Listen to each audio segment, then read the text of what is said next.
ಪೂಜ್ಯಾಯ ರಾಘವೇಂದ್ರಾಯ ಸತ್ಯಧರ್ಮರತಾಯ ಚ ಭಜತಾಂ ಕಲ್ಪವೃಕ್ಷಾಯ ನಮತಾಂ ಕಾಮಧೇನುವೆ. ನಾವು ಅಂದ್ಕೊಂಡಿರೋ ತುಂಬ ಕೆಲಸಗಳು ಆಗಿರಲ್ಲ, ಎಷ್ಟೊಂದು ಸಮಸ್ಯೆಗಳಿರುತ್ತೆ, ಅದಕ್ಕೆಲ್ಲ ಪರಿಹಾರ ಸಿಕ್ಕಿರಲ್ಲ. ಈ ಥರ ಎಲ್ಲ ಇದ್ದಾಗ ಏನು ಮಾಡಬೇಕು ಅಂತ ನಾನಿವತ್ತು ಮಾತಾಡ್ತೀನಿ.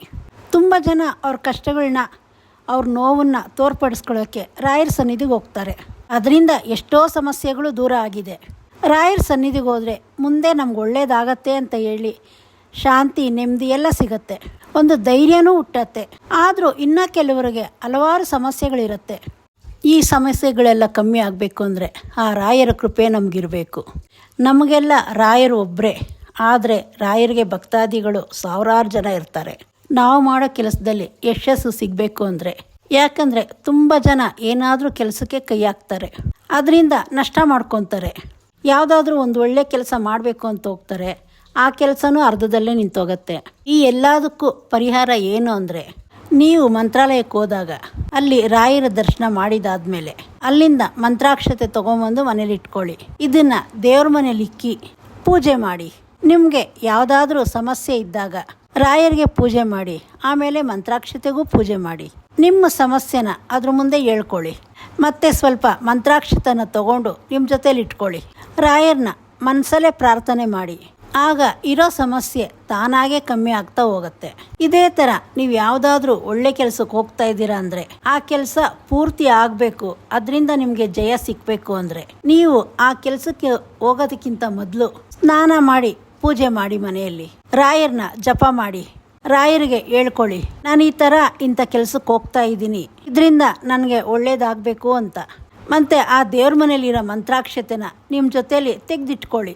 ಆಗ ರಾಯರ ಆಶೀರ್ವಾದ ನಿಮ್ಮ ಜೊತೆಯಲ್ಲೇ ಇರುತ್ತೆ. ನೀವು ಹೋಗೋ ಕೆಲಸ ಖಂಡಿತವಾಗ್ಲೂ ಶುಭ ತಂದುಕೊಡತ್ತೆ.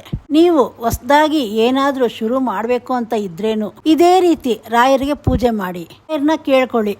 ನೀವು ಮಾಡ್ತಾ ಇರೋ ಕೆಲಸದ ಬಗ್ಗೆ ನೀವು ಶುರು ಮಾಡೋದಕ್ಕಿಂತ ಮುಂಚೆ ರಾಯರ ಆಶೀರ್ವಾದ ತಗೊಳ್ಳಿ.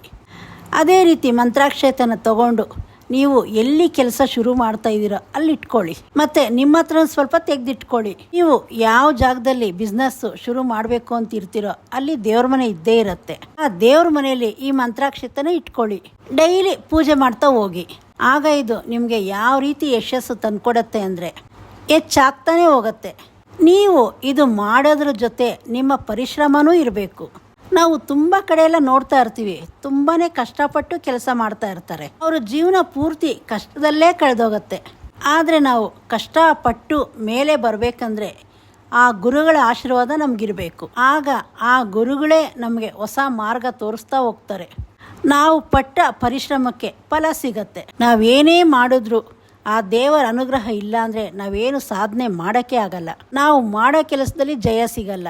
ನಾವು ಮಾಡೋ ಕೆಲಸ ಸರಿಯಾಗಿದ್ದು ಸರಿಯಾದ ದಾರಿಯಲ್ಲಿ ಹೋಗ್ತಾ ಇದ್ದೀವಿ ಅಂದರೆ ಆ ರಾಯರನ್ನ ನೆನೆಸ್ಕೊಂಡು ರಾಯರು ನಮ್ಮ ಕೈ ಹಿಡಿತಾರೆ. ನಾವು ಹೋಗೋ ದಾರಿ ಸುಲಭ ಮಾಡಿಕೊಡ್ತಾರೆ. ಯಾರೇ ಆಗಲಿ, ನಾನು ಹೇಳಿದ ರೀತಿ ನೀವು ಏನಾದರೂ ಹೊಸದಾಗಿ ಶುರು ಮಾಡ್ತಾ ಇದ್ದೀರಾ ಅಂದರೆ, ಇಲ್ಲ ಯಾವುದಾದ್ರೂ ಒಳ್ಳೆ ಕೆಲಸಕ್ಕೆ ಹೋಗ್ತಾ ಇದ್ದೀರಾ ಅಂದರೆ, ಮೊದಲು ನಾನು ಹೇಳಿದ ರೀತಿ ರಾಯರ ಆಶೀರ್ವಾದ ತಗೊಂಡು ಮಂತ್ರಾಕ್ಷತೆ ನಿಮ್ಮ ಜೊತೆಯಲ್ಲಿ ಇಟ್ಕೊಂಡ್ರಿ ಅಂದರೆ ಆಗ ನಿಮಗೆ ಜಯ ಸಿಕ್ಕೇ ಸಿಗತ್ತೆ. ಇದೇ ಥರ ಇನ್ನೂ ಒಳ್ಳೊಳ್ಳೆ ಮಾಹಿತಿಗಳು ಕೊಡ್ತೀನಿ. ರಾಯರು ಇದ್ದಾರೆ ಅಂತ ಕಮೆಂಟ್ ಮಾಡಿ, ಮತ್ತು ಚಾನಲ್ ಸಬ್ಸ್ಕ್ರೈಬ್ ಮಾಡ್ಕೊಳ್ಳಿ.